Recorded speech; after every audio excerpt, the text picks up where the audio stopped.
ফেসবুকে ফলোয়ার বাড়াতে গিয়ে ফলো টু ফলো গ্রুপে গিয়ে আপনি যদি কোনো কমেন্টস করে থাকেন, গ্রুপে যদি কোনো পোস্ট করে থাকেন, এই কমেন্টসগুলো কিন্তু আপনার জমা হয়ে রয়েছে এবং এটা এক ধরনের মারাত্মক স্প্যামিং, যার কারণে হয়তো আপনি কন্টেন্ট মনিটাইজেশন সেটআপ পাচ্ছেন না।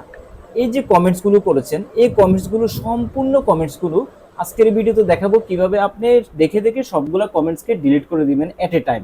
এই কমেন্টসগুলো যদি ডিলিট করতে না পারেন তাহলে আপনার ফেসবুকে কিন্তু এক ধরনের স্প্যামিং ভায়োলেশনের একটা রিপোর্ট কিন্তু থেকে যাবে, যার কারণে আপনার কন্টেন্ট মনিটাইজেশন সেটআপ পেতে অনেক সমস্যা হবে। এই ভিডিওটা হচ্ছে তাদের জন্য যারা এখনো কন্টেন্ট মনিটাইজেশন সেটআপ পান নাই। তো জিনিসটা কিভাবে করবেন সেই জিনিসটা আপনাদেরকে সরাসরি দেখাই। এটা হচ্ছে আমার ফেসবুক পেজ থেকে আমি প্রোফাইল আইকনে ক্লিক করলাম। ক্লিক করার পর এখানে নামের মধ্যে আবার একটা ক্লিক করবেন।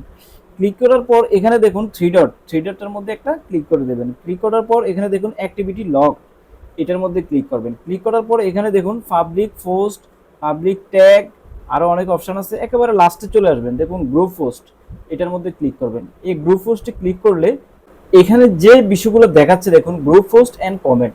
গ্রুপে হয়তো আপনি পোস্ট করেছেন ফলো টু ফলো গ্রুপে, ফলো করুন আমি ফলো ব্যাক দিচ্ছি বা 1 মিনিটে ফলো ব্যাক দিচ্ছি। এই যে কমেন্টসগুলো করেছেন, এই যে গ্রুপ পোস্টগুলো করেছেন, সেম ভাবে এগুলা কিন্তু এক ধরনের স্প্যামিং। এগুলো যদি আপনি ডিলিট করতে না পারেন আপনার প্রোফাইল থেকে, তাহলে কিন্তু কখনোই কন্টেন্ট মনিটাইজেশন সেটআপ পাবেন না।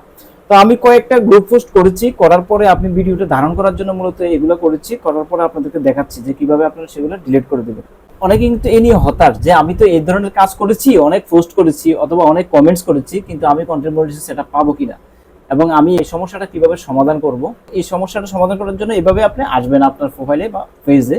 আসার পর আপনি এখানে দেখতে পাবেন যে আপনার সমস্ত যে কমেন্টসগুলো এবং গ্রুপ পোস্টগুলো সেখানে দেখতে পাবেন, সিরিয়ালে দেখতে পাবেন। তো আপনি কি করবেন, এখানে থ্রি ডটে ক্লিক করবেন। ক্লিক করার পর এখানে দেখুন ডিলিট একটা অপশন আছে, এই ডিলিট অপশনে ক্লিক করে items deleted can not be restored. আমার তো রিস্টোর করার সুযোগ নাই, আমি সরাসরি ডিলিট করব। তো এখানে ডিলিট করে দিবেন, দেখুন ডিলিট হয়ে যাচ্ছে। যদি সবগুলো একসাথে ডিলিট করতে চান তারপরে এখানে ডেটের মধ্যে ক্লিক করবেন। ডেটের মধ্যে ক্লিক করার পর আপনাকে এখান থেকে একটা ডেট সিলেক্ট করতে হবে। ডেট সিলেক্ট করার পর এখানে একটা এন্ড ডেট, স্টার্ট ডেট এবং এন্ড ডেট, এটা সিলেক্ট করবেন। তারপর এখানে ডান দিবেন। ডান দেওয়ার পর এই ডেটের মধ্যে যদি কোনো সমস্যা থাকে সেগুলো কিন্তু এখানে শো করবে।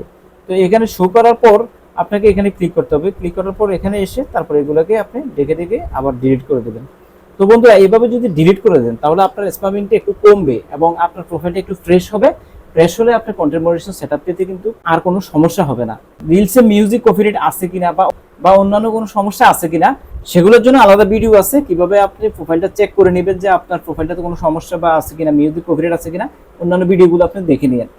এই ভিডিওটা থেকে যদি আপনি একটু উপকৃত হয়ে থাকেন, রিকোয়েস্ট থাকবে চ্যানেলটিকে সাবস্ক্রাইব করে ভিডিওটিকে লাইক এবং শেয়ার করে রাখুন। বন্ধুরা ভালো থাকুন, সুস্থ থাকুন, দেখা হবে নেক্সট কোনো ভিডিওতে। আল্লাহ হাফেজ।